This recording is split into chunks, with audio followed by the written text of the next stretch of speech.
தமிழகத்தில் ஏழை எளிய மக்களுக்கு உதவிடும் வகையில் ரேஷன் கடைகளில் குறைந்த விலையில் உணவுப் பொருட்களானது வழங்கப்பட்டு வருகிறது.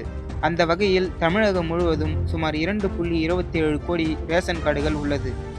இதில் சுமார் 2.23 கோடி அட்டைதாரர்களுக்கு அரிசி, சர்க்கரை, கோதுமை, பாமாயில், பருப்பு உள்ளிட்ட பொருட்கள் வழங்கப்பட்டு வருகிறது. அதிலும் பண்டிகை காலங்களில் பரிசு தொகுப்பும், வெள்ள பாதிப்பு காலத்தில் நிவாரண உதவியும் பெறவும், மகளிர் உரிமை தொகை ரூபாய் 1000 பெறுவதற்கும் ரேஷன் கார்டுகளே அடிப்படை ஆதாரமாக வைத்து வழங்கப்படுகிறது. எனவே ரேஷன் கார்டு முக்கிய ஆதாரமாக உள்ள நிலையில் புதிய ரேஷன் கார்டுகள் கேட்டு தினமும் பல ஆயிரம் பேர் விண்ணப்பித்து வருகிறார்கள். அந்த வகையில் கடந்த 4 ஆண்டுகளில் சுமார் 21 லட்சம் புதிய ரேஷன் அட்டைகள் விநியோகம் செய்யப்பட்டுள்ளன. மேலும் பல லட்சம் பேர் ஆன்லைன் மூலமாகவும் நேரடியாகவும் புதிய ரேஷன் கார்டு கேட்டு விண்ணப்பித்துள்ளனர். இதில் 98.23% ரேஷன் கார்டு விண்ணப்பங்கள் பரிசீலிக்கப்பட்டு கார்டுகள் அச்சிடும் பணியானது நடைபெற்று வருகிறது. மேலும் புதிய ரேஷன் கார்டுகளை பெறுவதற்கு தமிழக அரசின் TNPDS என்ற இணையதளத்தில் ஒரு சில நிமிடங்களில் விண்ணப்பிக்கவும் வாய்ப்பு வழங்கப்படுகிறது.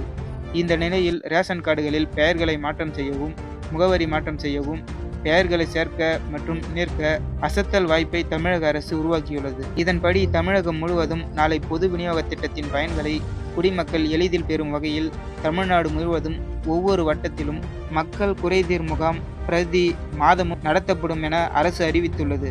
அதன்படி ஜனவரி 2026 மாதத்திற்கான மாதாந்திர பொது விநியோக திட்ட மக்கள் குறைதீர் முகாம் நாளை நடைபெற உள்ளதாக தெரிவிக்கப்பட்டுள்ளது.